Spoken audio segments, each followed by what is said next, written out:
Hello, everyone. This is Suzanne Knabe-Nicole from Police Science Doctor. I wish you a wonderful post-Easter holiday, if indeed you celebrate Easter. If you don't, then don't worry about it. I wish you a wonderful week to come, and I hope you had a wonderful week since I last saw you. So every week I broadcast 3 snippets, which are police science snippets, which are 3 golden nuggets of information that I extracted from published academic research into the fields of police science, investigative psychology, forensic psychology, criminology, and the likes, evidence-based policing, military analysis, and so on.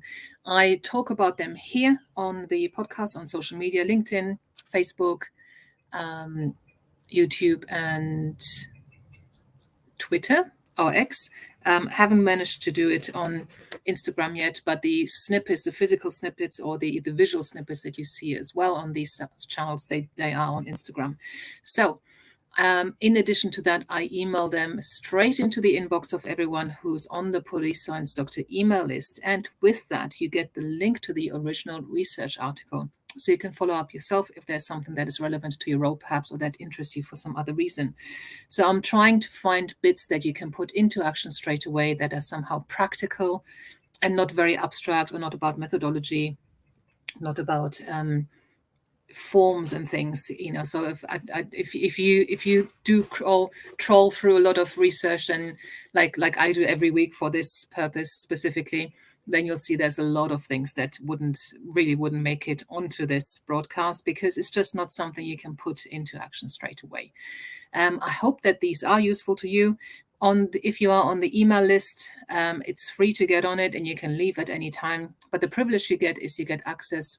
You get password protected access to the read page on the Police Science Doctor email, Police Science Doctor website, and on there you can download all the transcripts from the videos that are on the website, but also you can download each of the previous week's snippets in PDF format, so you can have all of those, and you can have a library, and you can go look them up whenever you want. So these are the advantages of being on the email list. Plus, if there's any relevant conferences or other things happening that I think will be of interest to you, I'll put them into these emails as well once a week. So the first snippet for this week is about head injury and delinquency. Previous research suggests that youth sports participation is moderately associated with reduced delinquency. Non-sports involved youth, so these are youth who do sports, these are youth who don't do sports. Non-sport involved youth with a head injury report higher levels of general and violent delinquency compared to non-sports involved youth without a head injury. Sports involved females with a head injury report higher levels of general and violent delinquency compared to sports involved males with a head injury.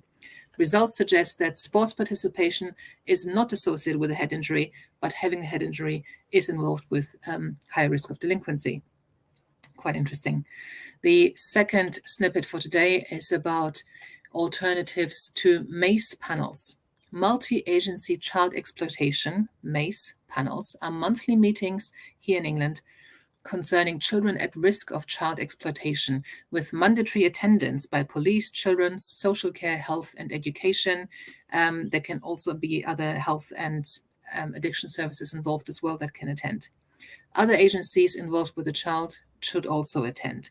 It was found that whilst MACE provides a forum to share multi-agency information, it only does so for 9.3% of exploited repeat victims.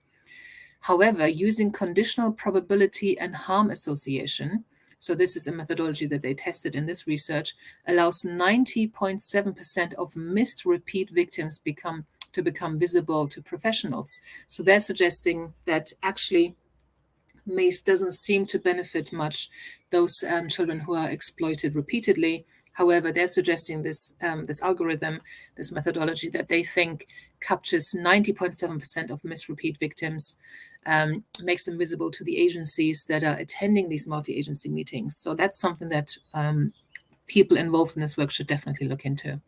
And the third and last snippet for this week is about race and death by firearm. Black Americans of all ages suffer firearms homicides at a rate that is 12 times higher per capita than for whites. I think in London it's 5 times. I don't know if that's London or England, but if you're black, you're 5 times more likely to be killed by homicide, I think homicide, and obviously in America, based on this research, it seems to be a ratio of 12 times higher.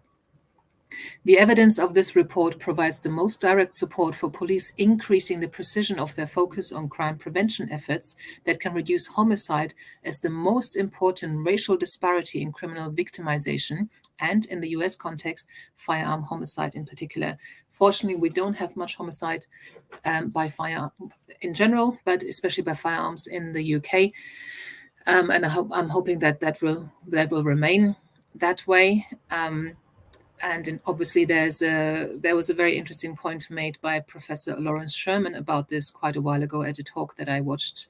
He is now the first chief scientific officer of the Metropolitan Police in London, and people always talk about the over-policing of certain demographic groups, and he was talking about the under-policing of certain demographic groups, because the victimization rate is so much higher for Black people than for white people, males in particular, that they're not getting enough protection from the police, and that is something that definitely needs looking into, because the rate of the risk of being killed if you're Black compared to white is just so much higher that there's something that really needs to be tackled. So I hope there was something in here of interest to you. If not, then, as I said, it depends on your role. I can't always promise something that's relevant to your particular job at the time every week, but you've got the access, if you're on the email list, to the previous snippets, so you can just peruse those and download the ones that are relevant to you, and then go straight to the link, through the links to the original article itself, and see what you can get from that. So with that, I wish you a wonderful week, and I'll see you again next week. And until then, bye-bye. Thank you for watching. I hope you found this content useful. You can get access to each episode's transcript with key learning points, timestamps, and references if you get yourself onto my mailing list. Just go to the main website on policesciencedoctor.com, and on the bottom of each page you will find a sign-up form for notifications of new content. Just enter your first name, your preferred email address, and the type of organization you work for. You will not get any spam. This is just for me to let you know about new content and for you to get access to all the transcripts.